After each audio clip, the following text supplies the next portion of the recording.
여러분, 안녕하세요. 이야기 속에서 만나는 소중한 친구이자 동반자 여러분, 커피 한 잔 준비되셨나요? 사랑하는 마음을 시험하는 여정에 다시 한번 저와 함께 해주세요. 신뢰는 거울과 같아서 한번 깨지면 다시 붙일 수는 있지만 예전의 모습으로는 결코 돌아갈 수 없다는 말이 있습니다. 하지만 당신이 믿었던 바로 그 사람의 그림자가 무자비하게 그 거울을 짓밟아 버렸다면 어떻게 해야 할까요? 이것은 잿더미가 된 약속 속에서 다시 태어난 서연의 이야기입니다.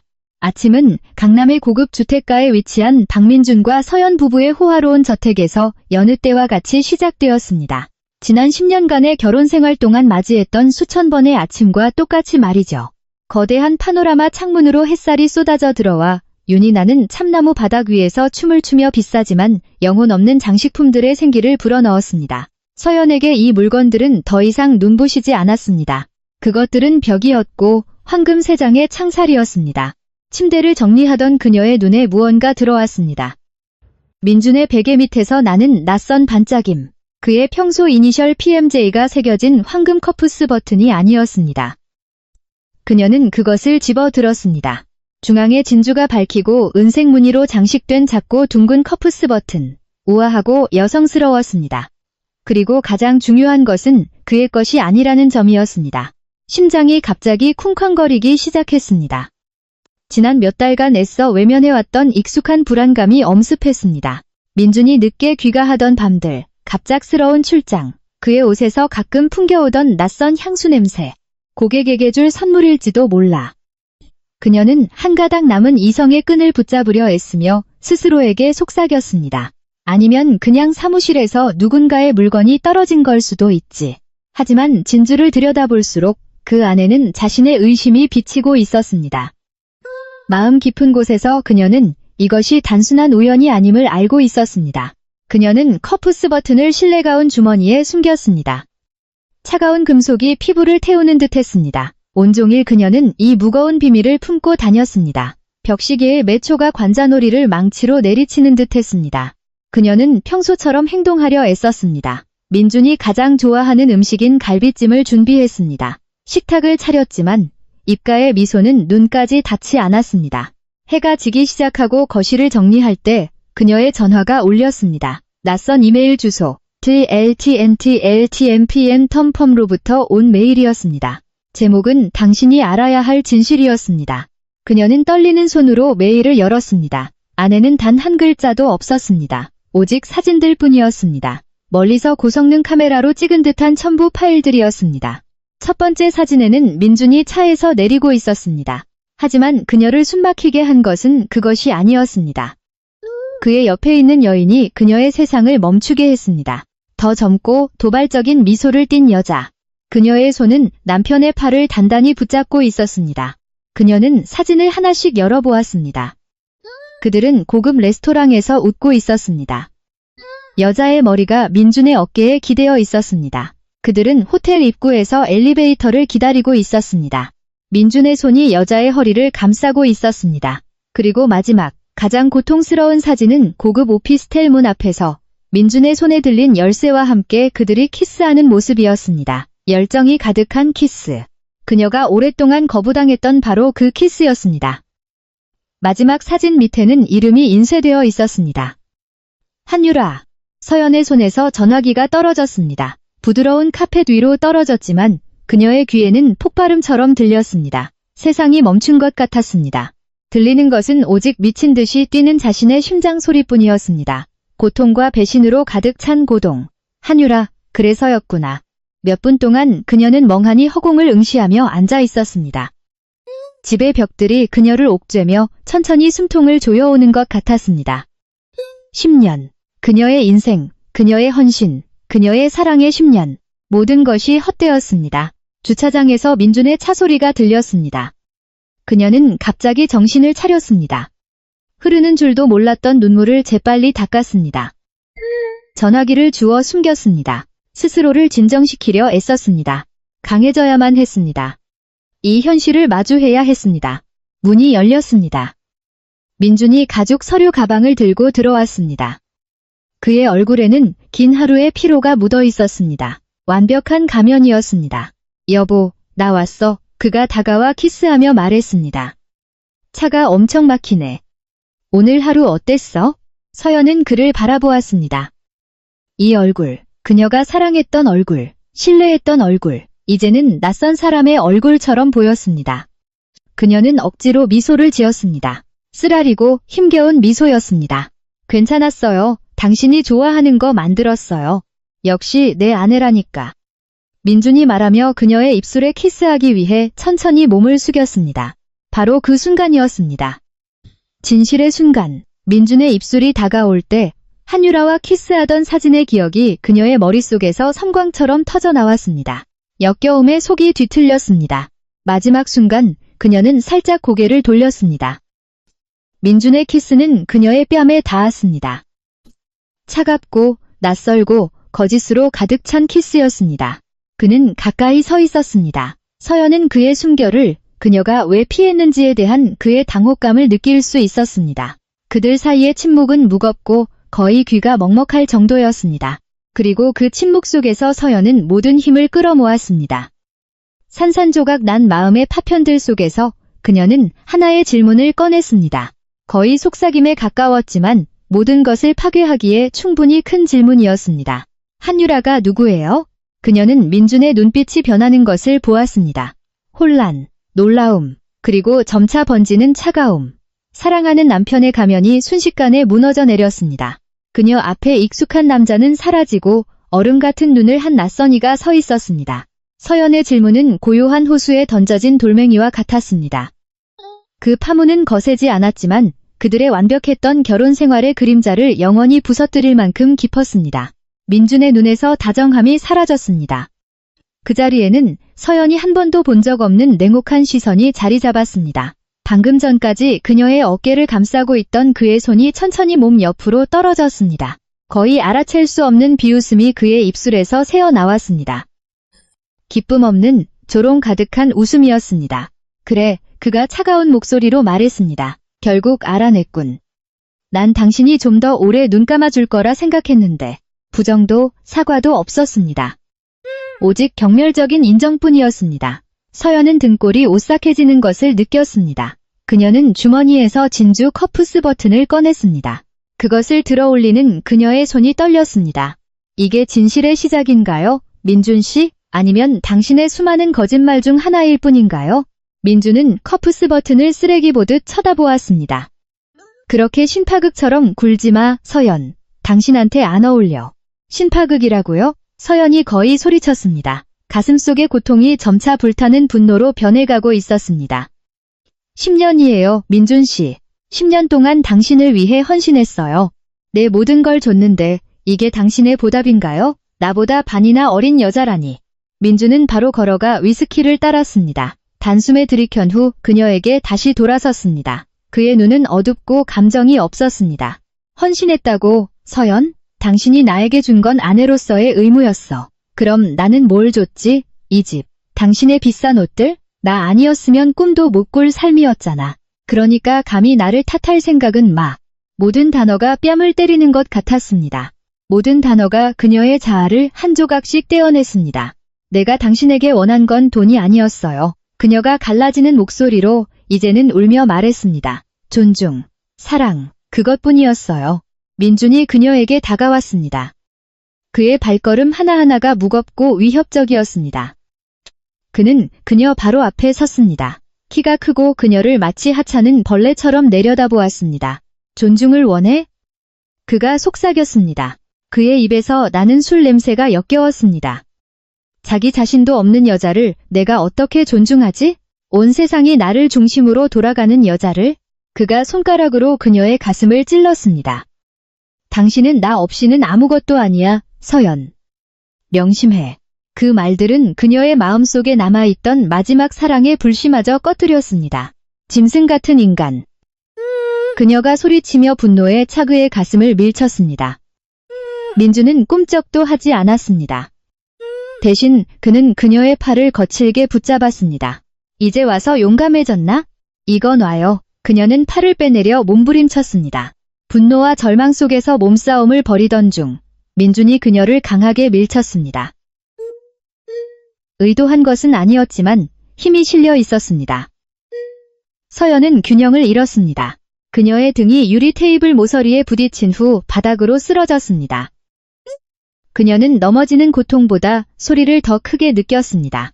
유리가 깨지는 소리, 그녀의 마음, 그녀의 꿈, 그녀의 모든 인생이 부서지는 소리였습니다. 민주는 그저 연민이 아닌 짜증 섞인 표정으로 그녀를 내려다볼 뿐이었습니다.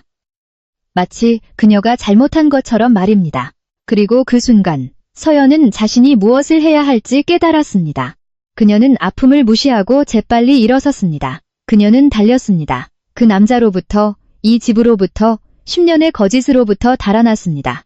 문을 열자 거센 폭우가 그녀를 맞았습니다. 하늘이 그녀와 함께 슬퍼하는 듯했지만 그녀는 멈추지 않았습니다. 지갑도 전화기도 아무것도 없이 실내가 온 차림으로 순식간에 흠뻑 젖었습니다. 그녀는 목적 없이 어두운 동네 거리를 달렸습니다. 눈물은 차가운 빗물과 섞였습니다. 빗방울 하나하나가 거짓말 하나하나를 상기시켰습니다. 천둥소리 하나하나가 부서진 심장의 비명이었습니다. 마침내 다리에 힘이 풀렸을 때 그녀는 어둡고 텅 빈 공터의 나무 아래 멈춰 섰습니다. 주위에는 아무도 없었습니다. 오직 그녀와 자연의 분노뿐이었습니다. 수년간 쌓아온 고통, 분노, 실망이 터져나왔습니다. 그녀는 젖은 잔디 위에 무릎을 꿇고 고개를 숙인 채 비명을 질렀습니다. 영혼 깊은 곳에서 터져나오는 비명이었습니다. 잃어버린 모든 것을 담은 비명. 하늘을 무너뜨릴 것 같은 비명. 쏟아지는 폭우 속의 절규였습니다. 그녀의 슬픔 속에서, 끊임없이 내리는 비 속에서 갑자기 무언가 변했습니다. 머리 위로 비가 그친 것을 느꼈지만 주위에서는 여전히 거센 빗소리가 들렸습니다. 그림자. 그녀는 젖은 얼굴을 천천히 들어 올렸습니다. 검은 우산이 그녀 위에서 폭풍을 막아주고 있었습니다. 그리고 그때 그 목소리가 들렸습니다. 깊고 차분하며 진심 어린 걱정이 담긴 목소리였습니다. 저기요, 괜찮으세요? 무슨 일 있으세요? 그녀는 고개를 들었습니다. 밤의 어둠 속, 멀리 있는 가로등 불빛 아래에서 그녀는 한 쌍의 눈을 보았습니다. 낯설지만 오랫동안 느껴보지 못했던 친절함이 가득한 눈이었습니다. 묻고 걱정하며 안식처를 제안하는 눈이었습니다. 서연은 그저 그 눈을 바라보았습니다. 잠시 동안 아무 말도 할 수 없었습니다. 머릿속은 텅 비었고 고통과 분노에 지쳐 있었습니다. 이 남자는 누구일까? 왜 여기에 있는 걸까? 저기요, 남자가 걱정스러운 어조로 다시 말했습니다. 여기 있으면 위험해요. 감기 걸리겠어요. 그제야 서연은 자신의 처지를 깨달은 듯 했습니다. 흠뻑 젖고 추위에 떨며 진흙탕에 무릎을 꿇고 있는 모습. 추위에도 불구하고 갑자기 부끄러움이 뜨거운 파도처럼 가슴을 덮쳤습니다. 그녀는 천천히 일어나 팔로 몸을 가리려 애썼습니다. 고맙습니다. 그녀가 중얼거렸습니다. 하지만 전 괜찮아요. 거짓말이었고 그들 둘 다 알고 있었습니다. 남자는 아무 말도 하지 않았습니다. 대신 그는 조금 더 가까이 다가와 우산을 그녀 쪽으로 더 기울여 자신의 어깨가 비에 젖는 것을 개의치 않았습니다. 가시죠. 몸을 말리고 따뜻한 커피라도 마실 수 있는 곳으로 데려다 드릴게요. 왜인지는 몰랐지만 그녀는 두려움 대신 그의 존재에서 어떤 안정감을 느꼈습니다. 그의 차분한 목소리 때문이었을 수도 있고 비난의 그림자 하나 없는 그의 눈 때문이었을 수도 있습니다. 아니면 그저 싸우는데 지쳤기 때문일 수도 있습니다. 그녀는 기계적으로 고개를 끄덕였습니다. 낯선 남자의 차를 타고 가는 길은 조용했습니다. 들리는 것은 폭우와 싸우는 와이퍼의 규칙적인 소리와 그녀의 얼어붙은 몸을 덮여주는 히터의 조용한 소음뿐이었습니다. 남자는 자신의 재킷을 빌려주었고 그녀에게는 너무 컸지만 그 온기는 마치 포옹과 같았습니다. 서연은 그저 창밖으로 속도와 비 때문에 흐릿한 선으로 변해가는 거리의 불빛들을 바라보았습니다. 그는 묻지 않았습니다. 그는 말하지 않았습니다. 그리고 그 점에 대해 그녀는 무한히 감사했습니다. 만약 그가 무슨 일이 있었냐고 물었다면 어디서부터 시작해야 할지 몰랐을 것이기 때문입니다. 10년의 고통을 단 몇 마디로 어떻게 설명할 수 있을지 몰랐습니다. 그들은 도시의 낯선 모퉁이에 있는 작은 카페 앞에 멈췄습니다. 간판은 나무로 만들어졌고 희망 카페라는 글자가 새겨져 있었습니다. 희망. 그녀에게는 너무나 낯설게 느껴지는 단어였습니다. 내부는 작지만 아늑했습니다. 갓간 원두와 계피 향이 났습니다. 사람들은 많지 않았습니다. 그들은 다른 사람들로부터 떨어진 구석에 앉았습니다. 제가 주문할게요. 남자가 말했습니다. 뭐 드시겠어요? 아무거나요. 그녀가 거의 속삭이듯 대답했습니다. 그는 수건과 2잔의 컵을 들고 돌아왔습니다. 핫초코예요. 지금은 이게 더 나을 거예요. 그녀는 떨리는 손으로 컵을 잡았습니다. 그 온기가 손바닥을 타고 팔 위로 퍼져나가며 작은 위안을 가져다 주었습니다. 집에서 뛰쳐나온 이후 처음으로 그녀는 깊은 숨을 내쉬었습니다. 고맙습니다. 그녀가 이번에는 좀 더 진심으로 다시 말하며 남자를 바라보았습니다. 이제 불빛 아래에서 그의 얼굴을 더 잘 볼 수 있었습니다. 단정한 이목구비, 친절한 눈빛, 하지만 설명할 수 없는 슬픔의 흔적이 깃들어 있었습니다. 천만에요. 그가 대답하며 옅은 미소를 지었습니다. 저는 강지훈이라고 합니다. 강지훈. 그 이름은 그에게 어울렸습니다. 어떻게 시작되었는지 그녀는 몰랐습니다. 그의 친절함 때문이었을 수도 있고, 핫초코 때문이었을 수도 있고, 카페의 이름 때문이었을 수도 있습니다. 하지만 말이 천천히 그녀의 입술에서 터져나오기 시작했습니다. 처음에는 더듬거리며 그러다 마치 터진 댐처럼 멈추지 않고 쏟아져 나왔습니다. 그녀는 모든 것을 털어놓았습니다. 커프스 버튼, 이메일, 사진들, 10년의 세월, 민준의 말, 밀처짐, 도망. 그녀가 말하는 내내 지훈은 그저 듣기만 했습니다. 끼어들지도 논평하지도 않았습니다. 오직 그의 눈빛만이 변했습니다. 그녀가 민준의 위협을 언급했을 때 서연은 그의 턱이 굳어지는 것을 보았습니다. 그리고 그녀가 박민준이라는 이름을 말했을 때 그녀는 지훈의 눈에서 어두운 섬광을 보았습니다. 너무 빨리 사라져서 그녀가 정말 본 것인지 확신할 수 없는 섬광이었습니다. 그녀가 말을 마쳤을 때 침묵 속에서 들리는 유일한 소리는 그녀의 조용한 흐느낌뿐이었습니다. 거기로 돌아가면 안 돼요. 지훈이 말했습니다. 목소리는 차분했지만 단호했습니다. 전 갈 곳이 없어요. 그녀가 조용히 대답했습니다. 제가 가진 모든 것은 그 사람과 연결되어 있어요. 지훈은 지갑에서 무언가를 꺼냈습니다. 명함이었습니다. 그는 그것을 그들 사이의 테이블 위에 놓았습니다. 김지수 변호사, 가사법 전문이죠. 최고 중 한 명이에요. 지훈이 말했습니다. 제 친구입니다. 그냥 제 이름을 대세요. 그녀가 도와줄 겁니다. 그는 그녀의 눈을 똑바로 쳐다보았습니다. 이 싸움에서 당신은 혼자가 아니에요. 서연 씨. 낯선 사람의 입에서 자신의 이름을 듣는 것은 기묘한 느낌이었습니다. 그리고 당신은 혼자가 아니에요라는 그 말은 그녀가 익사하고 있을 때 던져진 구명 튜브와 같았습니다. 다음 날 지훈은 그녀를 김지수 변호사 사무실로 데려다 주었습니다. 그는 들어가지 않고 밖에서 기다리며 그녀에게 공간을 주었습니다. 서연이 2시간 후 차가운 건물에서 나왔을 때 그녀의 손에는 두꺼운 갈색 봉투가 들려 있었습니다. 안에는 서류들, 서명된 문서들, 법원의 도장이 찍힌 이혼 소장이 들어 있었습니다. 그녀는 건물 앞에 멈춰 섰습니다. 햇살 아래 어제의 비는 먼 악몽처럼 느껴졌습니다. 그녀는 하늘을 올려다보며 눈을 감고 깊은 숨을 들이마셨습니다. 공기는 신선했습니다. 피부에 닿는 햇살의 온기는 진짜였습니다. 이것은 끝이 아니었습니다. 이것은 시작이었습니다. 싸움은 시작되었고 처음으로 그녀는 자신을 위해 싸울 준비가 되어 있었습니다. 다음 며칠 동안 서연은 지훈이 임시로 구해준 작은 아파트에서 지냈습니다. 그녀가 떠나온 집의 호화로움과는 거리가 먼 소박한 곳이었습니다. 하지만 이곳에서 그녀는 수년 만에 처음으로 자유롭게 숨 쉴 수 있다고 느꼈습니다. 무거운 시선도 없었고 상처 주는 암시도 없었습니다. 오직 고요한 뿐이었습니다. 지훈과 김 변호사가 그녀의 마음에 심어준 희망은 어둠 속의 작은 촛불과 같았습니다. 희미했지만 다음 발걸음을 비추기에는 충분했습니다. 하지만 그 빛은 오래가지 않았습니다. 소송을 제기한 지 일주일 후 민주는 법원으로부터 소환장을 받았습니다. 그리고 잠에서 깨어난 괴물처럼 그는 행동에 나섰습니다. 서연은 가장 평범하고 공개적인 방식으로 그 사실을 알게 되었습니다. 그녀는 식료품점에서 가장 기본적인 것들, 즉 우유, 빵, 계란을 사고 있었습니다. 평범함을 느끼게 해주는 단순한 것들이었습니다.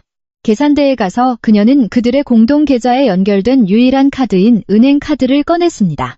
잔액이 부족합니다, 손님. 계산원이 그녀를 쳐다보지도 않고 다음 손님을 응대하며 말했습니다. 서연은 미간을 찌푸렸습니다. 다시 한번 해주시겠어요? 그럴 리가 없어요. 계산원은 다시 시도했습니다. 결과는 같았습니다. 정말로 잔액이 없습니다, 손님. 서연은 얼굴이 붉어지는 것을 느꼈습니다. 그녀 뒤에 줄을 선 사람들이 수군거리기 시작했습니다. 그들의 눈에 비친 연민과 짜증은 그녀의 피부를 찌르는 바늘과 같았습니다. 그녀는 카드를 되찾고 사려던 물건들을 남겨둔 채 수치심에 불타며 서둘러 가게를 빠져나왔습니다. 가장 가까운 ATM에서 그녀는 또다시 시도했습니다. 같은 메시지가 그녀를 맞이했습니다. 거래를 처리할 수 없습니다. 그제야 그녀는 깨달았습니다. 민준이 한 짓이었습니다. 그는 그녀의 유일한 재정적 산소 공급줄을 끊어버렸습니다. 그녀에게는 단 한 푼도 없었습니다. 떨면서 그녀는 길가의 벤치에 앉았습니다. 악몽 같았습니다.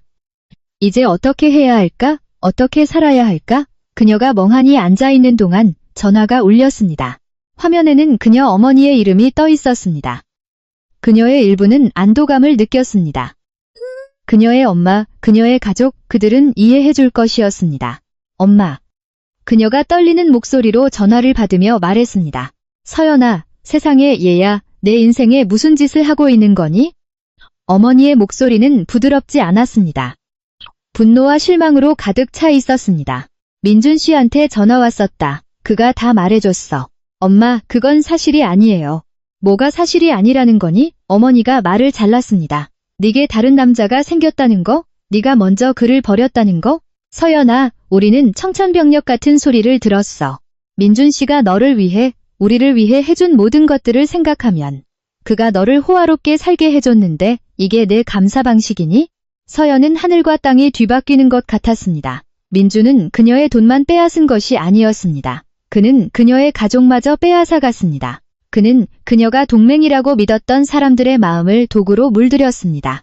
내 말 좀 들어봐요. 내가 피해자라고요. 그가 날 속였어요. 그녀가 애원하며 눈물이 뺨을 타고 자유롭게 흘러내렸습니다. 거짓말로 내 죄를 더 무겁게 만들지 마라. 서연아. 내 가족 문제 해결해. 남편에게 돌아가서 용서를 구해. 그리고 어머니는 전화를 끊었습니다. 서연은 바로 그 벤치에서 울음을 터뜨렸습니다. 모두가 그녀를 버렸습니다. 그녀에게는 안배에 의지할 사람이 아무도 없었습니다. 그녀는 완전히 혼자였습니다. 갑자기 전화기가 진동했습니다. 민준에게서 온 문자 메시지였습니다. 그녀는 그것을 열었습니다. 짧지만 독이 가득한 문장이었습니다. 내 돈 없이 어디까지 가나 보자. 거기서 그녀의 마음속 마지막 희망이 완전히 죽었습니다. 민준이 이겼습니다. 그녀는 무너졌습니다. 그녀가 얼마나 오랫동안 거기 앉아 울었는지 몰랐습니다. 익숙한 차가 그녀 앞에 멈춰 섰습니다. 지훈이 내렸습니다. 그의 얼굴은 걱정으로 가득 차 있었습니다. 서연 씨, 무슨 일이에요? 그녀는 대답할 수 없었습니다. 그저 그에게 전화기, 문자 메시지, 어머니와의 통화를 보여주었습니다. 지훈은 모든 것을 이해했습니다. 말없이 그는 그녀를 일으켜 차에 태웠습니다. 그는 그녀를 아파트로 다시 데려다 주었습니다. 여기 계속 있으면 안 돼요. 그가 이 장소를 알아요. 지훈이 몇 가지 물건을 챙기며 말했습니다. 다른 곳이 있어요. 더 안전하고 아무도 모르는 곳으로. 그들이 새 장소로 이동하는 동안 서연은 엄청난 절망감을 느꼈습니다. 그가 그녀를 돕고 있다는 사실조차, 그녀가 다른 사람의 도움 없이는 아무것도 할 수 없다는 민준의 말을 확인시켜주는 것 같았습니다. 그날 밤, 새롭고 작지만 더 안전한 아파트에서 문을 두드리는 소리가 났습니다. 그녀에게 온 큰 판지 상자를 든 택배 기사였습니다. 저는 아무것도 주문하지 않았는데요. 그녀가 말했습니다. 이미 지불되었습니다. 손님, 그냥 전달해 달라고 하셨습니다. 호기심에 그녀는 상자를 받았습니다. 누구에게서 온 걸까? 지훈에게서? 그녀는 문을 닫고 조심스럽게 상자를 열었습니다. 안에 들어있는 것은 그녀의 영혼을 완전히 짓밟았습니다. 10년 동안 민준이 그녀에게 주었던 모든 비싼 선물들이 들어있었습니다. 그가 처음 사준 디자이너 가방은 이제 가운데가 크게 찢어져 있었습니다. 결혼기념일 선물이었던 비싼 시계는 유리가 깨져 있었습니다. 드레스들은 갈갈이 찢겨 있었습니다.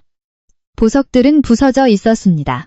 그들의 결혼 생활의 모든 상징들이 그곳에 파괴되고 쓰레기로 변해 있었습니다. 그리고 그 모든 것 위에 작은 흰색 카드가 놓여 있었습니다. 그 위에는 민준의 우아한 필체로 4 단어가 적혀 있었습니다. 그녀의 존재에 낙인이 된 네 단어. 너도 똑같은 쓰레기야. 서연은 카드를 떨어뜨렸습니다. 그녀는 부서진 기억들, 악몽으로 변한 사랑에 깨진 상징들에 둘러싸여 바닥에 무릎을 꿇었습니다. 괴물은 그녀의 돈과 가족뿐만 아니라 그녀의 존엄성마저 빼앗아갔습니다. 그리고 그날 밤, 낯선 아파트 바닥에서 서연은 자신이 정말로 쓰레기가 되었다고 느꼈습니다. 지훈은 서연의 방문 틈으로 그녀를 엿보았습니다. 그녀는 부서진 물건들 한가운데 바닥에 앉아 있었습니다. 넋이 나간 채로 울고 있지 않았습니다. 그보다 더 나쁜 상태였습니다. 그녀의 눈은 마치 텅 빈 그릇처럼 생기가 없었습니다. 이 장면은 지훈의 가슴에 깊이 박힌 비수와 같았습니다. 박민준에 대한 그의 분노는 새로운 것이 아니었습니다. 그것은 그가 수년간 키워온 불이었습니다. 그의 영혼 깊은 곳에서 꺼지지 않도록 유지해온 불이었습니다. 하지만 지금 그가 보는 것은 단순한 분노가 아니었습니다. 고통이 섞여 있었습니다. 이 방 안의 여자에 대한 개인적인 고통이었습니다. 갑자기 서연의 모습이 사라지고 다른 기억이 그 자리를 대신했습니다.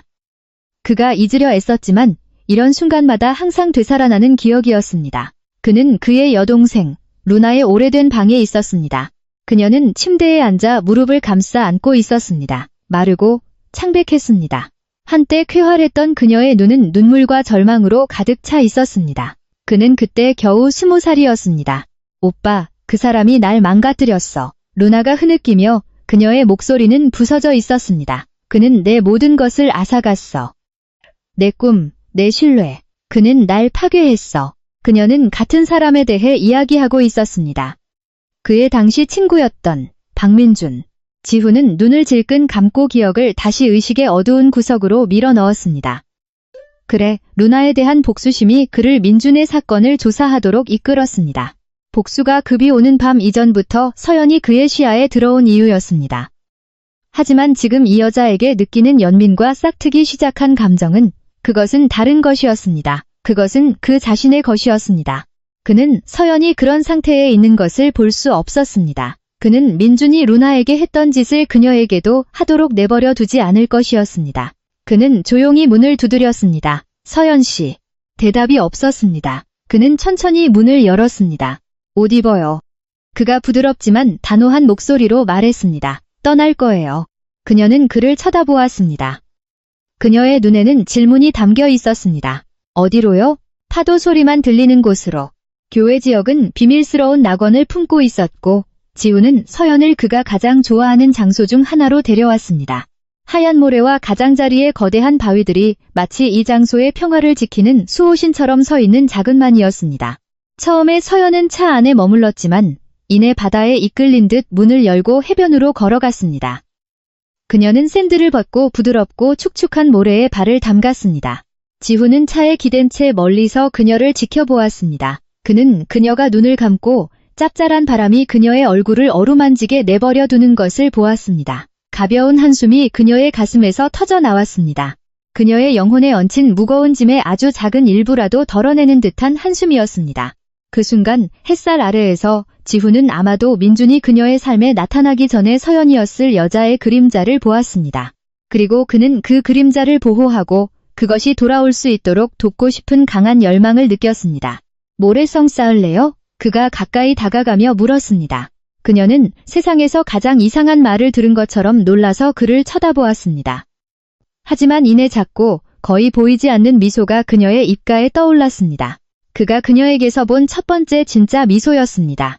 애들처럼요. 그녀가 웃으며 말했습니다. 아이들의 마음이 가장 순수하죠. 지훈이 대답했습니다. 가끔은 우리도 그 시절로 돌아갈 필요가 있어요. 그들이 한 일이 바로 그것이었습니다. 다음 1시간 동안 그들은 아이가 되었습니다. 지훈은 해자를 팠고 서연은 젖은 모래로 끈기 있게 탑을 만들며 작은 조개 껍데기와 산호조각으로 장식했습니다. 큰 파도가 그들의 방어를 무너뜨렸을 때 그들은 웃었습니다. 그들은 해변을 따라 서로를 쫓아다녔습니다. 그 순간들에는 민준도 유라도 소송도 없었습니다. 오직 그들, 바다, 그리고 평화의 멜로디뿐이었습니다. 해가 지기 시작하며 하늘을 주황색과 보라색으로 물들일 때 그들은 모래 위에 앉았습니다. 나란히 석양을 바라보며 이런 시간 고마워요, 지훈 씨. 서연이 김 변호사가 그를 부르는 애칭을 어느새 따라하며 말했습니다. 정말 필요했어요. 천만에요. 지훈이 대답했습니다.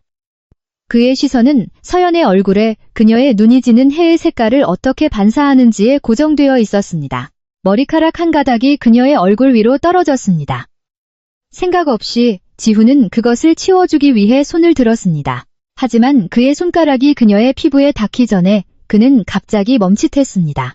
그의 손이 무거워졌습니다. 이 모든 것이 거짓이었을까? 도움, 보살핌. 모든 것이 복수에서 시작되었지만 그가 지금 느끼는 것은 달랐고 진짜였습니다.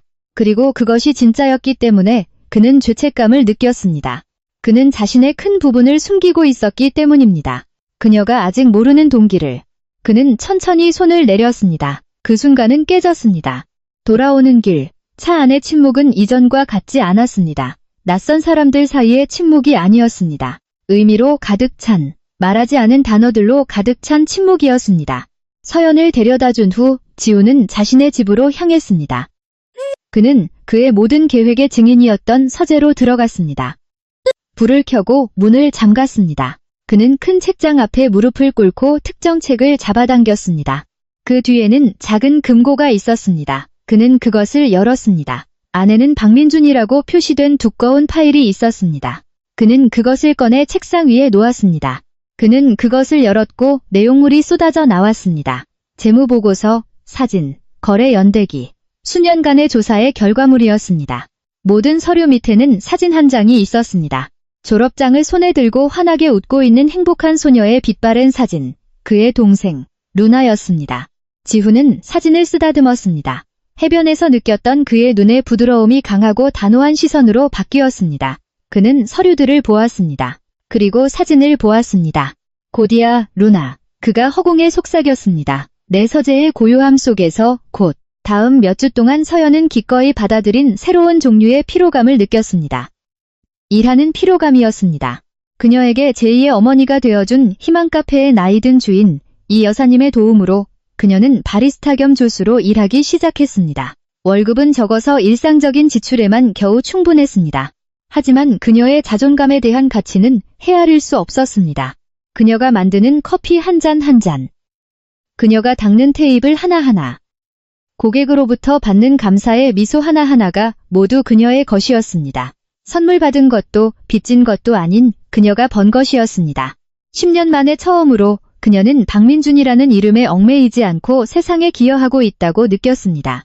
희망 카페는 그녀의 성소가 되었습니다. 커피 향은 그녀의 두려움을 달래주었습니다. 사람들의 소음은 외로움을 쫓아냈습니다. 그리고 지훈. 그는 가끔 들렀습니다. 방해하려는 것이 아니라 그저 그녀가 어떻게 지내는지 확인하고 그녀가 좋아하는 차 한 잔을 남겨두고 그녀가 혼자가 아니라는 것을 간단한 미소로 상기시켜주기 위해서였습니다. 서서히 민준에 의해 파괴되었던 신뢰를 서연은 조각조각 모아 천천히 재건하고 있었습니다. 그리고 그 신뢰의 대부분을 그녀는 지훈에게 주었습니다. 그녀는 세상에는 여전히 좋은 사람들이 있다고 믿기 시작했습니다. 비 오는 어느 날, 손님이 거의 없을 때, 이 여사님이 그녀에게 다가왔습니다. 아가씨, 할머니가 말했습니다. 나 좀 도와줄 수 있을까? 뒤에 있는 낡은 창고를 정리해야 해. 돌아가신 영감님 낡은 물건들로 가득 차 있거든. 혹시 아가씨한테 필요한 게 있을지도 모르잖아. 물론이죠, 사장님. 제가 다 할게요. 서연이 미소 지으며 대답했습니다. 창고는 작고 먼지와 낡은 종이 냄새가 났습니다. 구석에는 상자들이 쌓여 있었습니다. 그녀는 그것들을 하나씩 옮기기 시작했고 버릴 것과 남길 것을 분류했습니다. 가장 위 선반에 있는 상자를 잡으려 할 때 그것이 그녀의 손에서 미끄러졌습니다.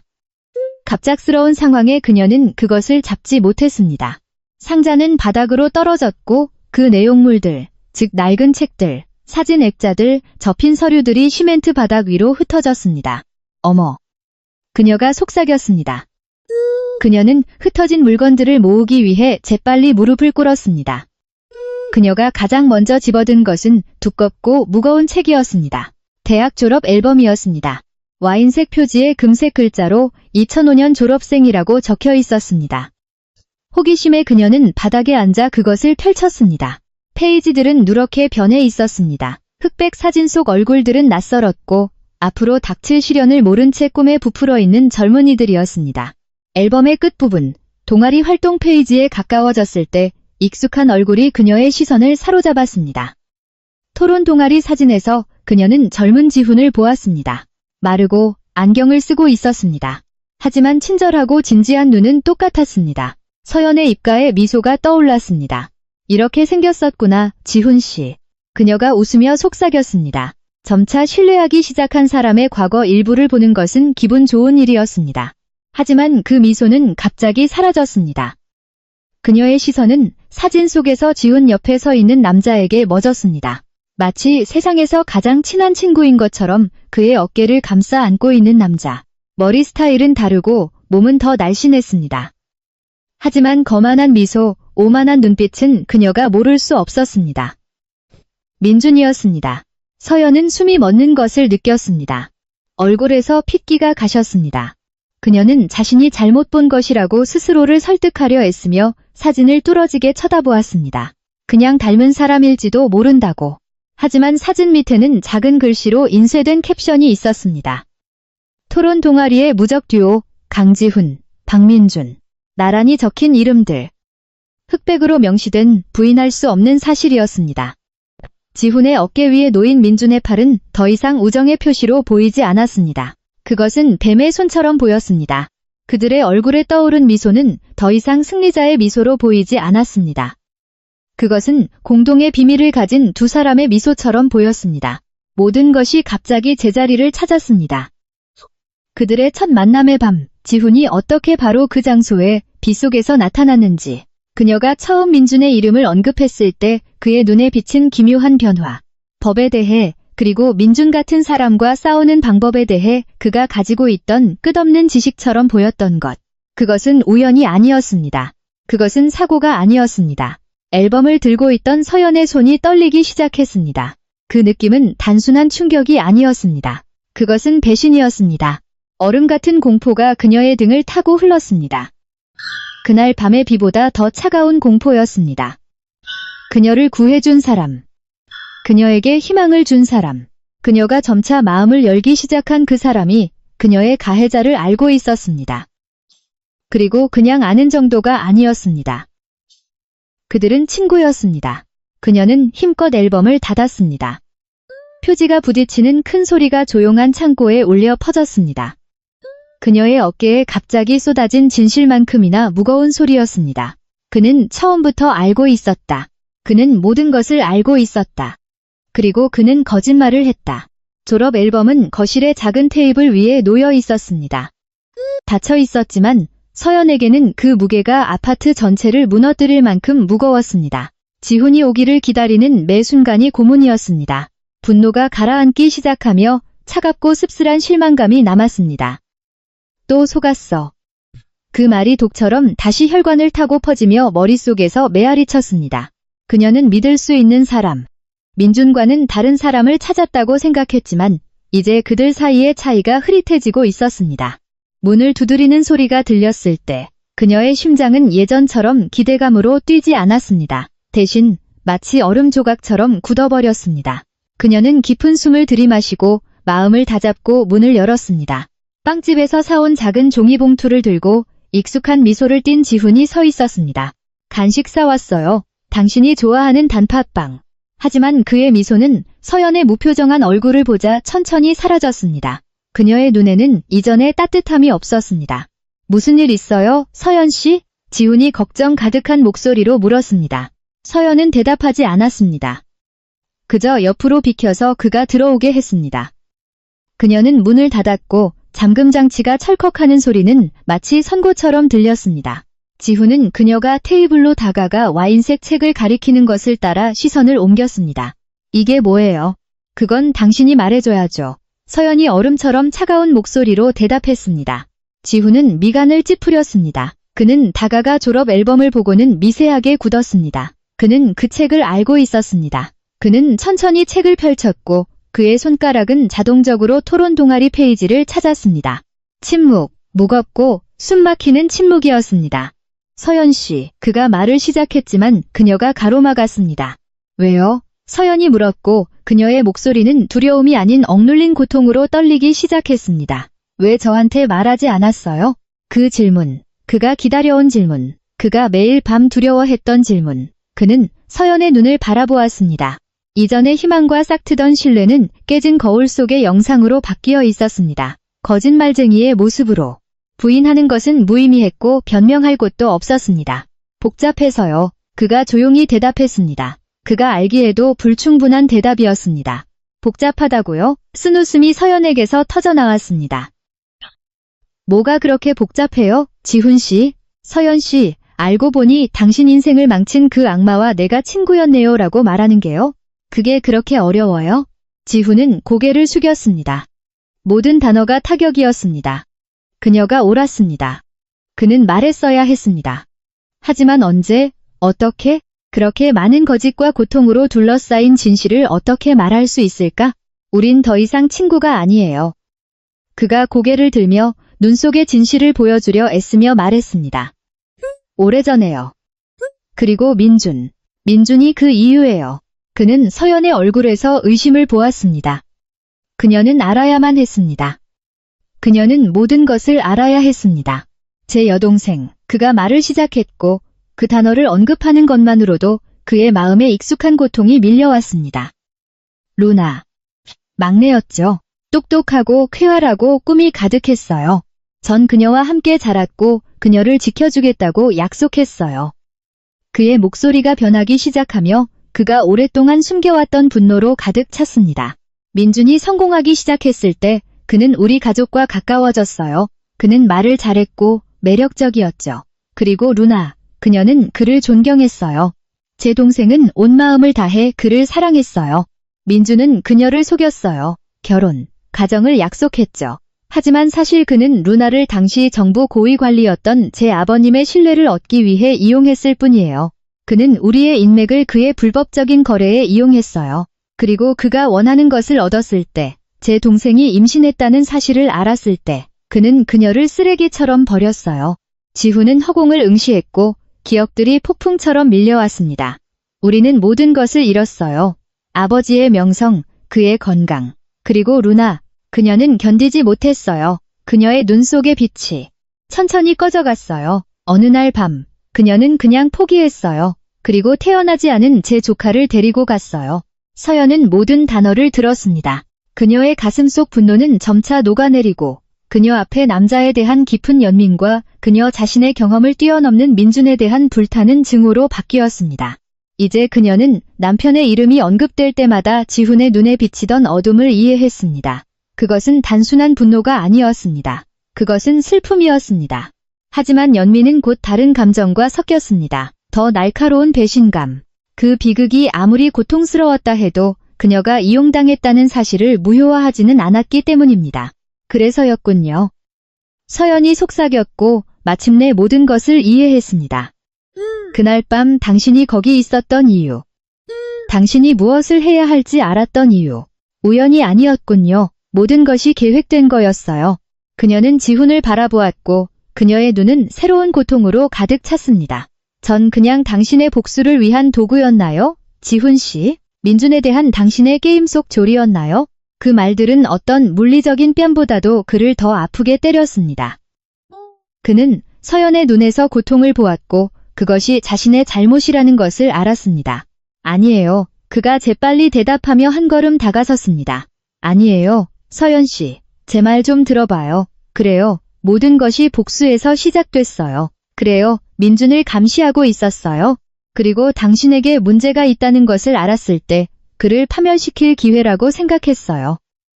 하지만 예상하지 못했어요. 당신 같은 사람을 알게 될 줄은 예상하지 못했어요. 그는 그녀의 손을 잡았고 그의 손길은 부드럽지만 절박했습니다. 당신을 도운 것, 당신을 걱정한 것, 해변에서의 그날, 그 모든 것은 진짜였어요. 믿어줘요. 저에게는 모든 것이 진짜가 되었어요. 계획은 사라지고 오직 당신만 보였어요. 그의 간청은 진심이었습니다. 모든 단어가 마음에서 우러나왔습니다. 하지만 서연을 바라보며 그는 그녀가 그들 사이에 천천히 쌓아 올리는 벽을 보았습니다. 거짓으로 지어진 벽, 민준의 거짓, 그리고 이제 그의 거짓. 서연은 그의 손에서 자신의 손을 빼냈습니다. 그의 손바닥의 온기는 그녀를 태우는 불처럼 느껴졌습니다. 어떻게 믿을 수 있을까? 그녀는 방금 10년의 기만에서 탈출했습니다. 그녀의 마음은 다시 위험을 감수하기에는 너무나 연약했습니다. 어떻게 믿어요? 그녀가 물었고 그녀의 목소리는 부서져 있었습니다. 우리 사이에 있었던 모든 것의 기반, 우정, 신뢰가 거짓 위에 세워졌는데 무엇이 진실이었고 무엇이 당신 계획의 일부였는지 어떻게 알 수 있겠어요? 그녀는 고개를 저으며 한 걸음 물러섰습니다. 당신의 분노를 이해해요, 지훈 씨. 당신의 고통도 이해해요. 하지만 이런 식으로 저를 끌어들여서는 안 됐어요. 당신을 아프게 하고 싶지 않았어요. 지훈이 후회 가득한 목소리로 말했습니다. 두려웠어요. 당신이 알게 되면 지금처럼 떠나버릴까봐 두려웠어요. 쓴웃음이 서연의 입가에 떠올랐습니다. 아마도 그게 맞는 거겠죠. 지훈의 얼굴에 떠오른 고통은 그녀에게 거의 견딜 수 없었습니다. 하지만 그녀는 자신을 보호해야 했습니다. 그녀의 마음에 남은 파편들을 지금은 무엇을 믿어야 할지 모르겠어요. 그녀가 이제는 차분한 목소리로 말했습니다. 하지만 그것은 무서운 차분함, 모든 것에 지친 차분함이었습니다.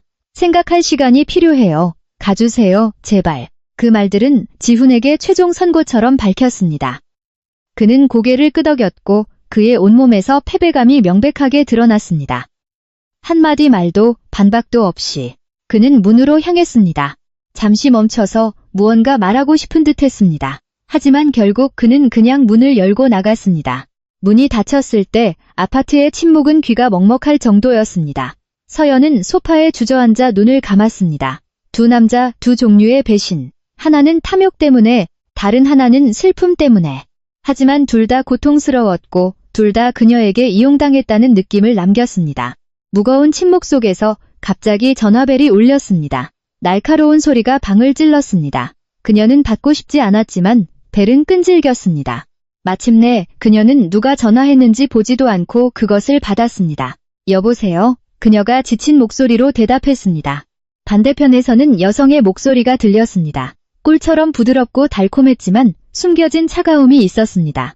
서연 씨, 안녕하세요. 방해해서 죄송해요. 서연은 미간을 찌푸렸습니다. 누구세요? 반대편에서는 짧은 웃음소리가 들렸습니다. 그녀의 등골을 오싹하게 만드는 웃음소리였습니다. 한유라예요. 그 목소리가 말했습니다. 당신을 돕는 그 남자와 당신 남편에 대해 알아야 할 게 있어요.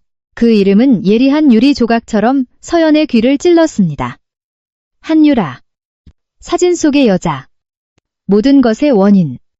서연의 첫 본능은 전화를 끊는 것이었습니다. 연결을 끊어버리는 것.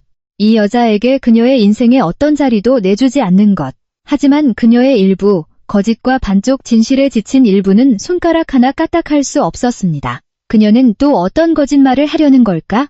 원하는 게 뭐예요? 서연이 차갑게 물었습니다. 그냥 당신을 돕고 싶어서요. 한유라가 대답했고 그녀의 목소리는 서연을 소름돋게 하는 가짜 걱정으로 가득 차 있었습니다. 지금 지훈 씨 때문에 혼란스러워하는 거 알아요. 저도 그 기분 알아요. 우리 둘 다 피해자예요, 서연 씨. 우리 둘 다 피해자라는 말은 모욕이었습니다. 하지만 호기심이 그녀의 분노보다 강했습니다. 만나서 얘기해요. 한유라가 말했습니다. 내일 오후 3시에 그랜드 메트로폴 호텔 로비에서요. 그래야 당신이 모든 진실을 알게 될 테니까요. 다음날 호화로운 호텔 로비에서 서연은 즉시 한유라를 찾았습니다. 그녀는 구석에 앉아 있었고 그녀의 아름다움을 강조하는 단순한 흰색 드레스를 입고 있었습니다. 그녀는 우아해 보였지만 자세히 보면 부은 눈과 차를 들고 있는 손의 미세한 떨림을 알아챌 수 있었습니다. 완벽한 연기였습니다. 서연은 말없이 그녀 맞은편에 앉았습니다. 기다리면서 와줘서 고마워요. 한유라가 조용하고 마치 상처받은 듯한 목소리로 말을 시작했습니다. 알아요. 저한테 화나 있는 거 그럴 만도 해요. 하지만 전 당신의 적으로 온 게 아니에요. 저도 똑같이 속은 여자로서 온 거예요. 눈물 한 방울이 한유라의 뺨을 타고 흘러내렸습니다. 그녀는 재빨리 그것을 닦았습니다. 민준 씨가 날 속였어요. 나를 위해 당신과 이혼할 거라고 믿게 만들었죠. 하지만 사실 그는 그냥 날 이용한 거였어요. 서연은 그저 그녀를 바라보았습니다.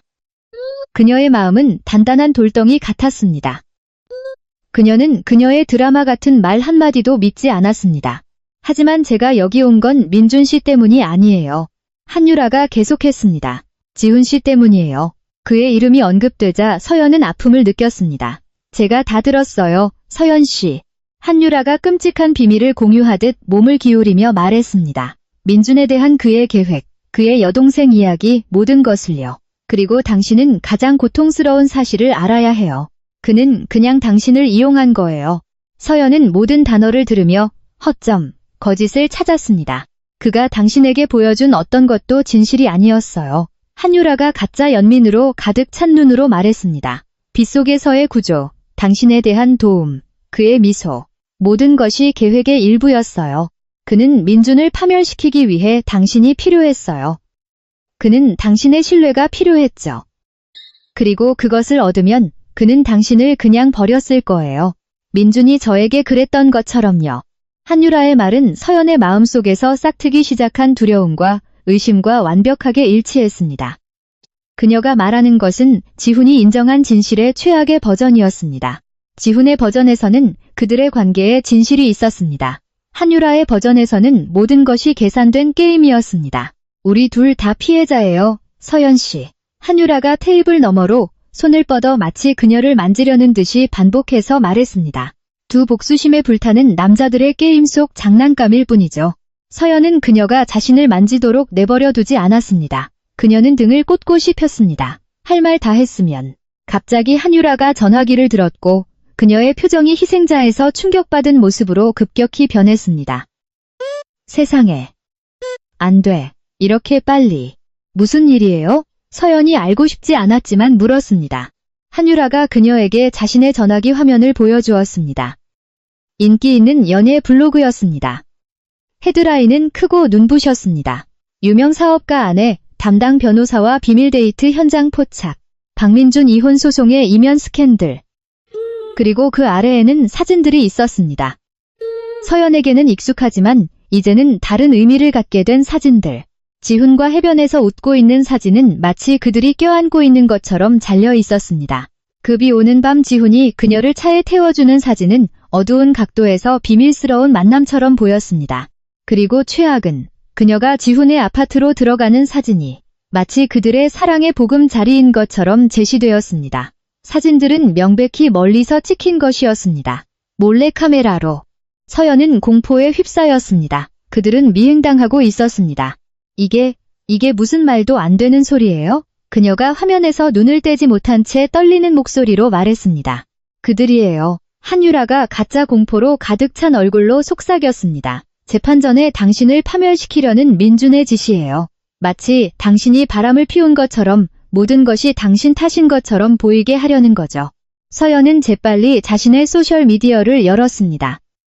너무 늦었습니다. 뉴스는 들불처럼 번져나갔습니다. 그녀의 이름이 나우추도시. 댓글들은 잔인했습니다. 드디어 본색을 드러냈네. 박민준 씨 불쌍하다. 아내가 바람 피우는 동안 열심히 일했는데 변호사 운도 없지. 저런 여자한테 엮여서. 꽃뱀, 해픈 여자, 간통녀. 수천 명의 낯선 사람들이 그녀를 심판하고 있었습니다. 그녀가 저지르지 않은 죄로 그녀를 십자가에 못 밟고 있었습니다. 한유라는 공황 상태에 빠진 것처럼 일어섰습니다. 가봐야겠어요, 서연 씨. 조심해요. 민준이 어떤 인간인지 당신은 몰라요. 그리고 그 말을 남기고 그녀는 서둘러 떠났고 서연을 로비 한가운데 무너져 내리는 그녀의 세상 한가운데 홀로 남겨두었습니다.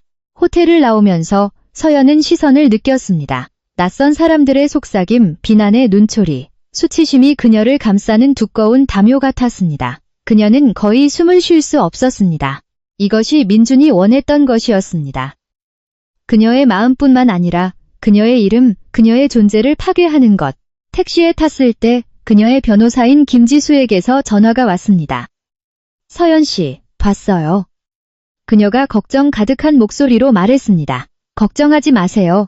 명백한 흑색 선전이에요. 하지만 우리는 준비해야 해요. 당신의 소송에 큰 영향을 미칠 거예요. 판사는 이것을 평판이 의심스러운 징후로 간주할 수 있어요. 민준이 더럽게 놀고 있어요. 전화 통화 후 서연은 분노가 치솟는 것을 느꼈습니다. 민준의 더러운 수법에 대한 분노, 한유라의 뱀 같은 본성에 대한 분노, 그리고 그 분노의 일부는 지훈을 향했습니다. 그의 의도가 무엇이었든 그와의 관계가 민준이 그녀를 공격하는 무기가 되었기 때문입니다. 그녀가 아파트에 도착했을 때 전화벨이 다시 울렸습니다. 익숙한 번호 민준의 번호였습니다. 이번에는 그녀가 받았습니다. 그녀는 그에게 한마디도 할 기회를 주지 않았습니다. 만족해요? 그녀가 전화기에 대고 소리쳤습니다. 분노와 수치심의 눈물이 그녀의 눈에 고이기 시작했습니다. 원하던 걸 얻었나요? 날 완전히 파괴했나요? 반대편에서는 조용한 웃음소리가 들렸습니다. 승리와 경멸로 가득 찬 웃음소리였습니다. 내가 말했잖아 서연. 민준이 차갑고 소름 끼치는 목소리로 말했습니다. 나를 상대로는 기회가 없어. 그는 계속했습니다. 이제 온 세상이 네가 어떤 여자인지 알게 됐지. 그리고 그는 전화를 끊었습니다. 서연은 마치 불에 댄 것처럼 전화기를 떨어뜨렸습니다. 그녀는 문에 기대어 천천히 바닥으로 주저앉았습니다. 지난 몇 주간 쌓아 올린 모든 힘이 갑자기 사라졌습니다. 수치심, 절망, 한 사람이 아닌 온 세상에 배신당한 느낌, 그가 그녀를 이겼습니다. 서연은 거실 한가운데 서 있었지만 마음은 밖에 있었습니다. 한가운데 모든 전화기, 모든 노트북, 그녀를 모르는 사람들의 모든 대화 속에 있었습니다. 그녀의 피난처였던 아파트는 감옥이 되었습니다. 침묵은 더 이상 평화를 가져다 주지 않았고 머릿속의 비난의 외침을 증폭시킬 뿐이었습니다. 그녀는 불을 켜지 않았습니다. 밤의 어둠이 방을 삼키도록 내버려 두었고 그 속에 숨기를 바랐지만 숨을 곳은 없었습니다. 그녀는 구석 바닥에 앉아 다시 전화기를 열었습니다. 실수, 자해로의 초대였습니다. 그녀의 소셜미디어는 디지털 사형 집행장이었습니다. 그녀의 얼굴은 나추더시였고 그녀의 존재를 뜨거운 쇠로 낙인 찍는 단어들 옆에 있었습니다. 수천 개의 댓글. 배은망덕한 여자. 그런 삶을 살게 해줬더니 뱀이었네. 눈빛만 봐도 해퍼 보여. 부끄러운 줄도 모르고. 저런 여자들은 그냥 버려야 해. 모든 단어는 돌멩이였습니다. 댓글 아래의 모든 좋아요는 뺨을 때리는 것이었습니다. 모든 공유는 그녀의 존엄성을 짓밟는 것이었습니다. 그녀는 마치 온 세상의 의견의 무게가 가슴을 짓누르는 것처럼 숨쉬기 힘들어지는 것을 느꼈습니다. 이제 그녀는 이해했습니다. 이것은 단순한 복수가 아니었습니다. 이것은 파괴였습니다. 민주는 아무것도 남지 않을 때까지 그녀의 존재를 체계적으로 파괴하고 있었습니다. 그녀가 소셜미디어의 독에 빠져 있는 동안 그녀의 전화기 화면이 갑자기 켜졌습니다. 전화. 지훈이었습니다. 그의 이름은 그녀의 마음에 새로운 분노의 물결을 일으켰습니다. 모든 고통, 수치심, 절망이 갑자기 목표를 찾았습니다. 그녀는 누군가를 비난해야 했습니다. 그녀는 누군가에게 분풀이를 해야 했습니다. 그리고 그 순간 그 사람은 지훈이었습니다. 그녀는 전화를 받았습니다. 서연 씨. 봤어요. 제 말 좀 들어봐요. 사실이 아니에요. 전부 민준이 꾸민 짓이에요. 감히 그의 이름을 입에 담지 마세요. 서연이 소리쳤고 그녀의 목소리는 부서지고 그녀 자신도 몰랐던 분노로 가득 차 있었습니다. 당신들은 다 똑같아. 사기꾼, 조종자. 아니에요. 서연 씨, 우린 달라요.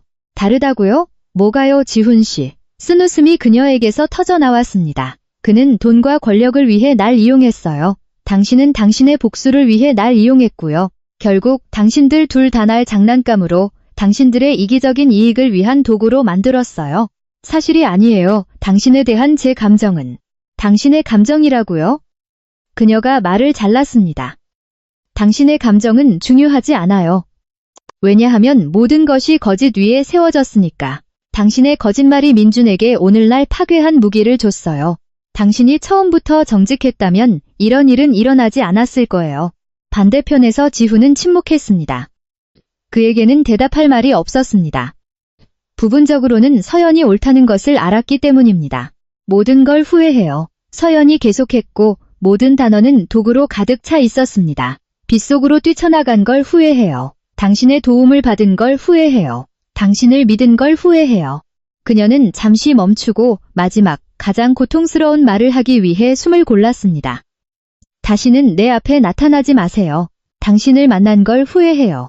그리고 지훈이 대답하기 전에 그녀는 전화를 끊었습니다.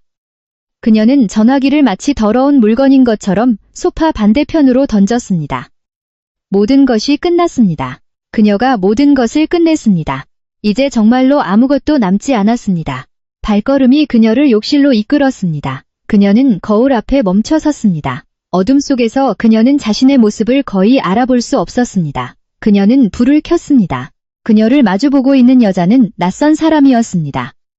그녀의 눈은 붓고 빨갛게 충혈되어 있었습니다.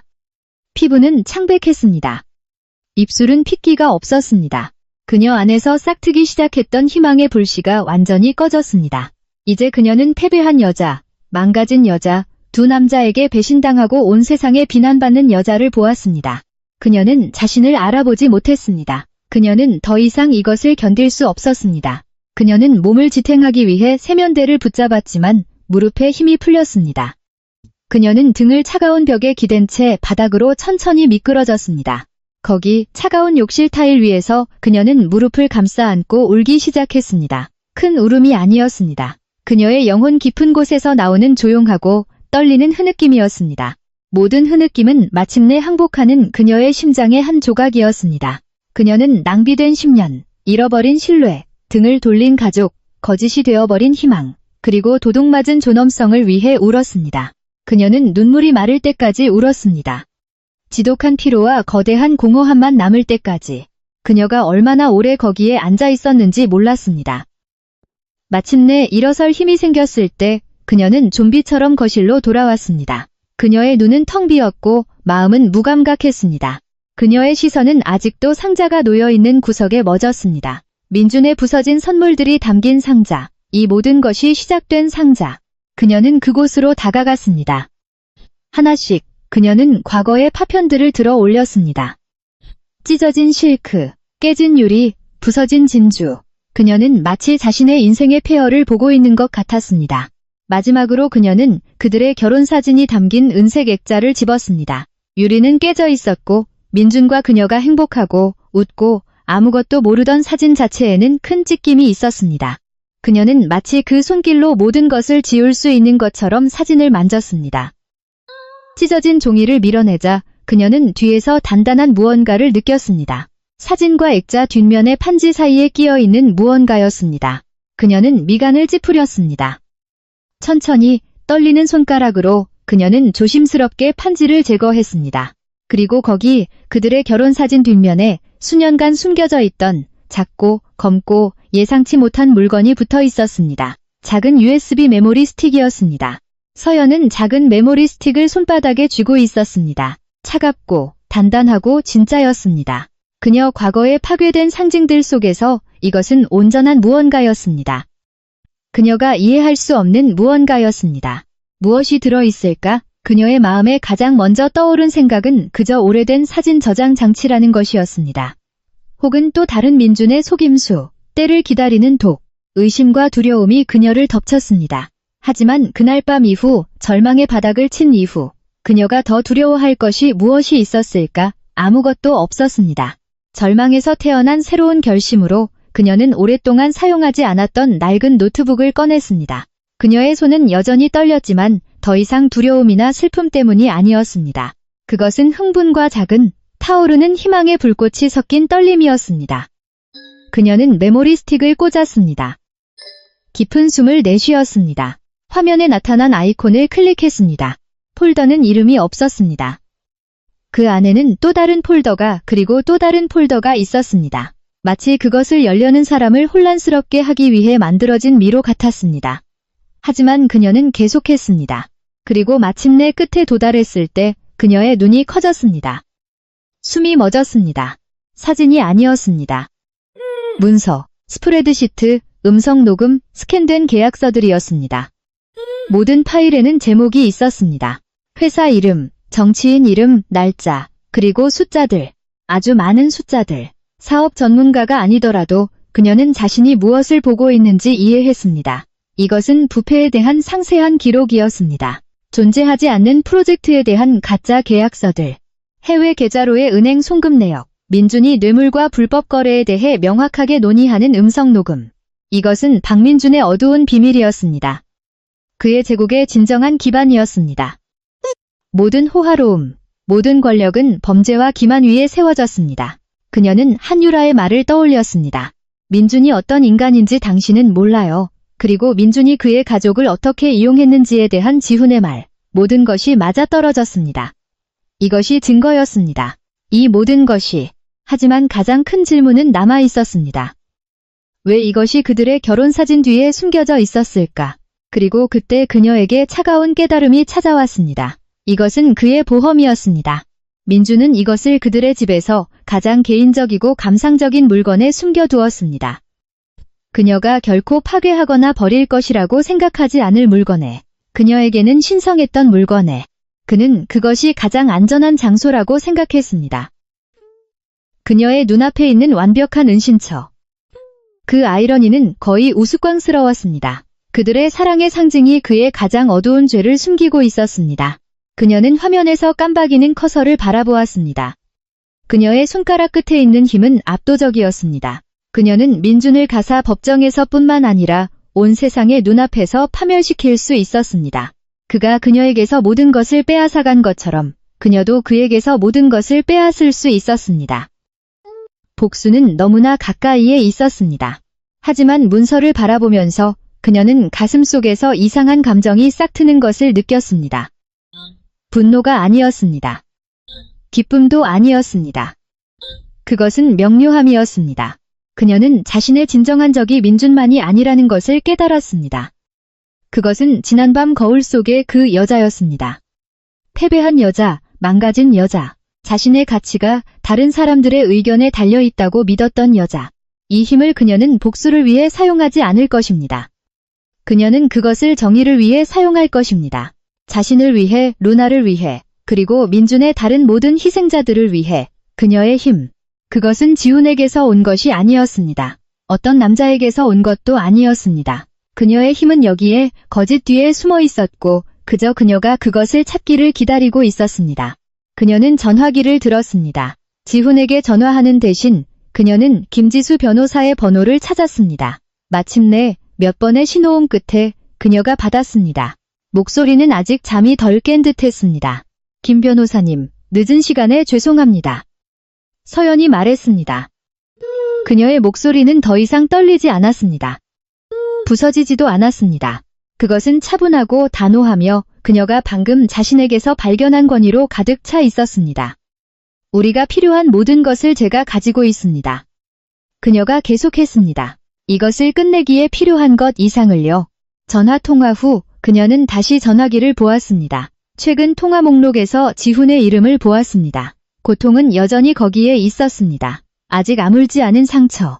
하지만 불타는 분노는 슬픈 수용으로 바뀌었습니다. 그녀는 그가 한 일을 이해했지만 그것은 더 이상 그녀 세계의 중심이 아니었습니다. 이 싸움은 더 이상 그에 관한 것이 아니었습니다. 천천히 그녀는 그의 이름을 선택하고 연락처 삭제를 눌렀습니다. 상징. 해방. 이제 이것은 그녀의 싸움이었습니다. 혼자만의. 노트북을 닫기 전 그녀의 메일함에 알림이 도착했습니다. 이상한 주소에서 온 그저 숫자와 문자의 나열이었습니다. 제목은 정의를 위하여 였습니다. 그녀는 의심하며 그것을 열었습니다. 메일에는 첨부된 비디오 파일과 맨 아래의 짧은 메시지 외에는 아무것도 없었습니다. 당신의 용서를 구하지 않습니다. 오직 그녀를 위한 정의를 바랄 뿐입니다. 이것을 당신의 변호사에게도 보냈습니다. 이것은 저의 전체 증언입니다. 지훈. 그녀는 비디오를 열었습니다. 화면에는 그의 서재에 앉아있는 지훈의 얼굴이 나타났습니다. 눈은 진지하고 고통으로 가득 차 있었습니다. 그리고 그는 말하기 시작했습니다. 그의 여동생 루나의 전체 이야기를 그가 수년간 모아온 증거들을 보여주며 이야기했습니다. 그녀를 위한 증언이 아니라 법을 위한 증언이었습니다. 아무것도 기대하지 않고 베푼 마지막 도움이었습니다. 서연은 노트북을 닫았습니다. 환한 새벽이 그녀의 창문으로 스며들기 시작하며 하늘을 분홍색과 황금색으로 물들이고 있었습니다. 밤은 끝났습니다. 새로운 날이 시작되고 있었고 처음으로 그녀는 그것을 마주하는 것이 두렵지 않았습니다. 법정은 차갑고 조용했습니다. 무겁고 긴장된 침묵이었습니다. 모든 기침 소리, 모든 종이 넘기는 소리가 공간 전체에 메아리 쳤습니다. 서연에게는 심장의 모든 박동이 판사의 의사봉 소리만큼이나 크게 들렸습니다. 그녀는 김지수 변호사 옆에 앉아 있었습니다. 등은 꼿꼿했고 손은 무릎 위에 차분하게 놓여 있었습니다. 그녀는 새로운 시작의 상징으로 선택한 크림색의 단순한 드레스를 입고 있었습니다. 법정 반대편에는 민준이 그의 비싼 변호인단과 함께 앉아 있었습니다. 그의 얼굴은 자신감에 차 있었고 미소에는 조롱의 기미가 서려 있었습니다. 그에게 이것은 단지 형식일 뿐이었습니다. 그가 이미 승리를 확신하는 게임이었습니다. 재판의 첫 부분은 그에게 유리하게 흘러갔습니다. 그의 변호사들은 가짜 사진과 소셜미디어 스캔들을 이용해 서연을 평판이 의심스러운 불충실한 아내로 묘사했습니다. 모든 질문은 함정이었고 그녀의 모든 대답은 왜곡되었습니다. 하지만 서연은 더 이상 쉽게 겁먹는 여자가 아니었습니다. 그녀는 그들의 공격에 굴하지 않고 진실하고 위험 있게 대답했습니다. 그리고 그들의 차례가 왔습니다. 재판장님, 김 변호사가 권위 있는 모습으로 일어서며 말을 시작했습니다. 원고 측은 새로운 증거를 제출하고자 합니다. 제 의뢰인이 겪은 정신적 학대를 입증할 뿐만 아니라 피고의 진정한 성격을 더 명확하게 보여줄 증거입니다. 그리고 그녀는 메모리 스틱의 내용물을 제출했습니다. 재무 전문가가 소환되어 모든 문서를 설명했습니다. 큰 화면에 불법 거래와 가짜 계약서가 담긴 표가 표시되는 동안 법정의 침묵은 속삭임으로 깨졌습니다. 서연은 민준의 얼굴이 점차 변하는 것을 보았습니다. 자신감은 당혹감으로 그리고 충격, 마침내 순수한 공포로 바뀌었습니다. 그는 그녀를 쳐다보았고 그의 눈은 어떻게? 라고 묻는 듯이 커졌습니다. 서연은 그저 차분하게 그를 바라보았습니다. 다음으로 음성 녹음이 재생되었습니다. 민준의 거만하고 자신감 넘치는 목소리가 법정 전체에 울려 퍼졌습니다. 그는 마치 날씨에 대해 이야기하듯 뇌물과 사기에 대해 논의했습니다. 박민준의 제국은 1시간도 채 안 되어 모든 사람 앞에서 무너져 내렸습니다. 하지만 마지막 일격은 메모리 스틱에서 나온 것이 아니었습니다. 재판장님, 다음 증인을 소환합니다. 김 변호사가 선언했습니다. 한유라 씨를 소환합니다. 이전까지 민준의 얼굴에 공포만 있었다면 이제는 순수한 경악으로 바뀌었습니다. 그는 주위를 둘러보았고 한유라가 법정으로 들어오고 있었습니다. 검은 옷을 입고 진지한 얼굴로. 그녀는 민준을 잠시 쳐다보았고 그 시선에는 분노와 혐오가 섞여 있었습니다. 증인석에 앉기 전에 말입니다. 서연은 이해했습니다. 이것이 김 변호사의 비장의 카드였습니다. 그녀는 한유라와 접촉했습니다. 그녀에게 증거를 보여주었습니다. 그녀에게 선택권을 주었습니다. 민준과 함께 가라앉거나 아니면 자신을 구하거나. 한유라는 자신을 선택했습니다. 한유라 씨, 김 변호사가 시작했습니다. 박민준 씨와의 관계의 성격을 법정에 설명해 주실 수 있습니까? 처음에 한유라의 목소리는 떨렸지만 말을 이어갈수록 단단해졌습니다. 그녀는 모든 것을 털어놓았습니다. 민준의 약속, 기만, 그가 그녀를 어떻게 이용했는지. 그리고 그녀는 서연의 모든 주장을 확인해 주었습니다. 사실입니다. 한유라가 판사를 똑바로 쳐다보며 말했습니다. 그는 제 앞에서 서연 씨를 끊임없이 폄하했어요. 쓸모없고 그저 장식품일 뿐이라고 했죠. 그는 돈부터 친구까지 그녀 삶의 모든 측면을 어떻게 통제하는지 저에게 자랑했어요. 그는 그녀를 아내로서가 아니라 소유물처럼 대했어요. 그리고 마지막 질문. 한유라 씨, 서연 씨에 대한 악의적인 소셜미디어 캠페인의 배후는 누구였습니까? 한유라는 이제 책상에 머리를 숙이고 앉아있는 민준을 쳐다보았습니다. 패배자였습니다. 그 사람이에요. 한유라가 대답했습니다. 그가 저에게 서연 씨를 만나서 우리가 사진에 찍히도록 명령했어요. 그가 저에게 희생자인 척하라고 명령했어요. 그가 모든 것을 계획했어요. 그 후 모든 것이 빠르게 진행되었습니다. 그녀의 고통에 대한 서연의 증언은 뒷받침하는 증거들로 인해 더 큰 무게를 갖게 되었습니다. 그의 여동생에게 일어난 일에 대한 지훈의 영상 증언은 민준의 학대 패턴을 뒷받침하는 추가 증거로 제시되었습니다. 마침내 판사가 판결을 내리기 위해 일어섰을 때 법정 전체가 숨을 죽였습니다.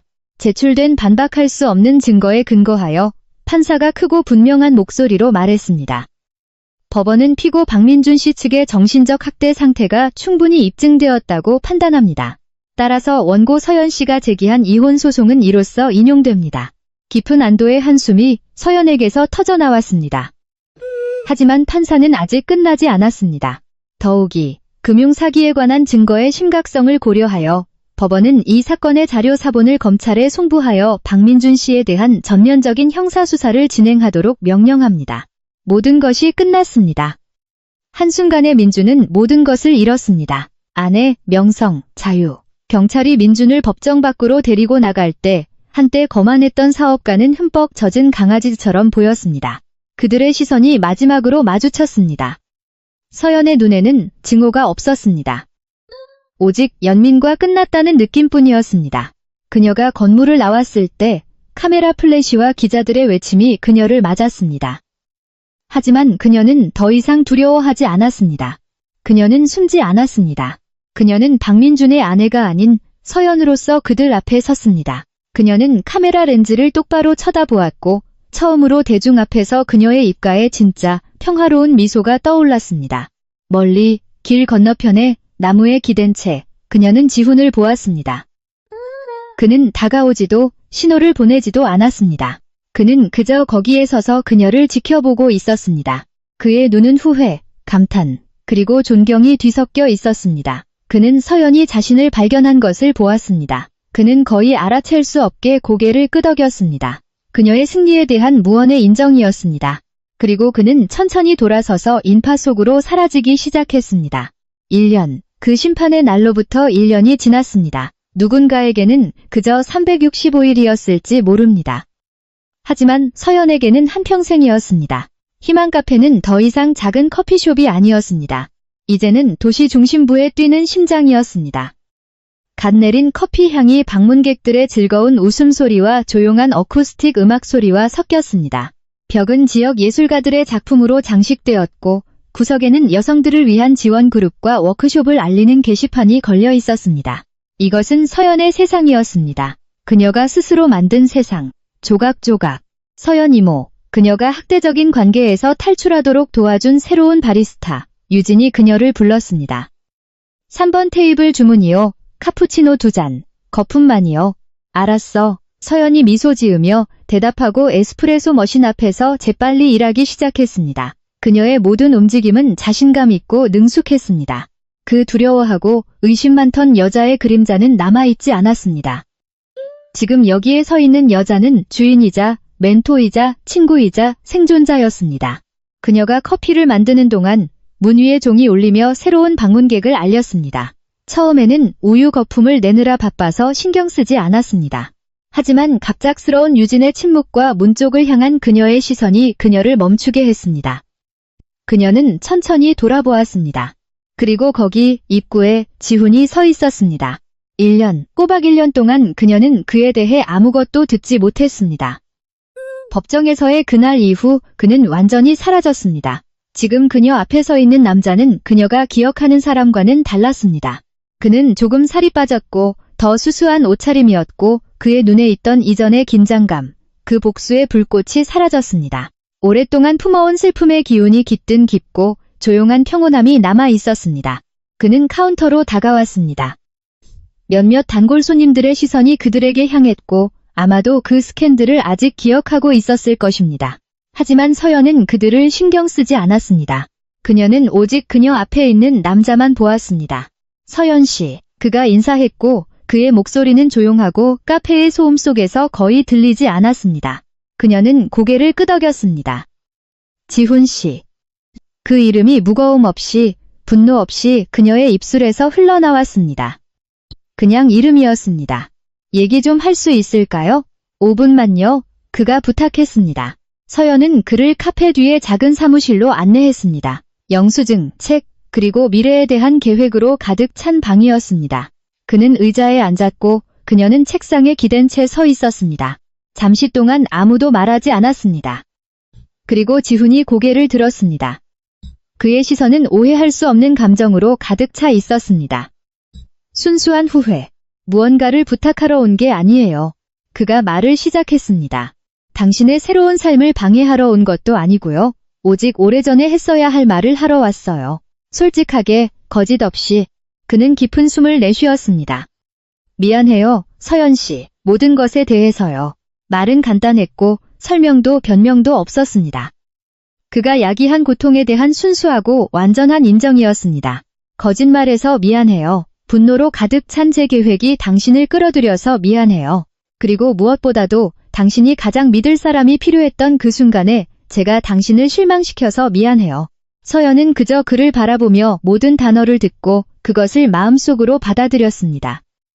상처는 여전히 거기에 있었지만 더 이상 새롭지 않았습니다. 그것은 그저 그녀가 이긴 싸움을 상기시키는 흉터였습니다. 지훈이 일어섰습니다. 그는 자신이 가져온 종이봉투에서 무언가를 꺼냈습니다. 어린 새싹이 담긴 작은 화분이었습니다. 그는 그것을 서연의 책상 위에 놓았습니다.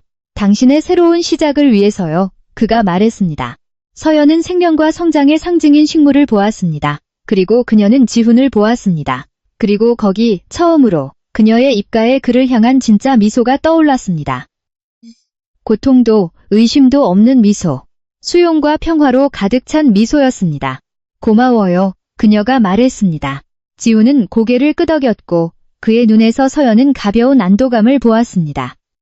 마치 그의 가슴에서 큰 가시가 마침내 뽑힌 것처럼 그는 돌아서서 사무실을 나가 시끄러운 카페로 돌아가기 시작했습니다.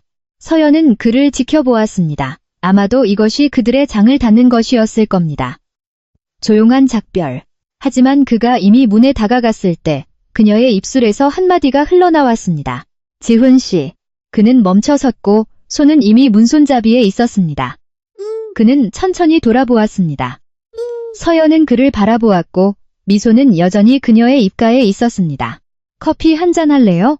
그녀는 지훈의 눈빛이 변하는 것을 보았습니다. 놀라움, 그리고 오랫동안 잃어버렸던 무언가가 천천히 싹트는 것, 작은 희망의 불꽃, 그리고 여기 커피 한 잔을 사이에 두고 서연과 지훈의 이야기의 새로운 장이 시작됩니다. 사랑하는 청취자 여러분, 진심으로 감사드립니다. 끊임없는 참여에 감사드립니다. 이 이야기 속에서 흘린 모든 눈물, 모든 희망의 섬광, 그리고 모든 심장의 고동에 감사드립니다. 서연의 여정을 쓸 때 저는 그녀의 고통, 그녀의 무너짐, 그리고 무엇보다도 잿더미 속에서 일어서는 그녀의 불굴의 힘을 느꼈습니다. 저는 배신의 고통뿐만 아니라 치유와 용서의 아름다움, 특히 자기 자신에 대한 용서에 대한 이야기를 만들고 싶었습니다. 왜냐하면 그녀의 이야기는 우리 모두에게 아무리 상처받고 배신당하더라도 일어설 힘은 항상 우리 손에 있다는 것을 상기시켜주기 때문입니다. 진정한 사랑은 아프게 하거나 통제하는 것이 아니라 해방시키고 평화를 준다는 것을 상기시켜줍니다. 그리고 가장 중요한 것은 가장 어두운 밤이 지나면 항상 새벽이 온다는 것입니다. 이제 여러분의 이야기를 듣고 싶습니다. 이야기의 어떤 부분이 여러분의 마음을 가장 움직였나요? 서연의 여정에서 어떤 교훈을 얻으셨나요? 아래 댓글란에 여러분의 생각을 공유해주세요. 여러분의 모든 말씀은 저에게 영감이자 큰 가치입니다. 다시 한번 여러분의 관심에 깊이 감사드립니다. 다음 감동적인 이야기에서 다시 만나요.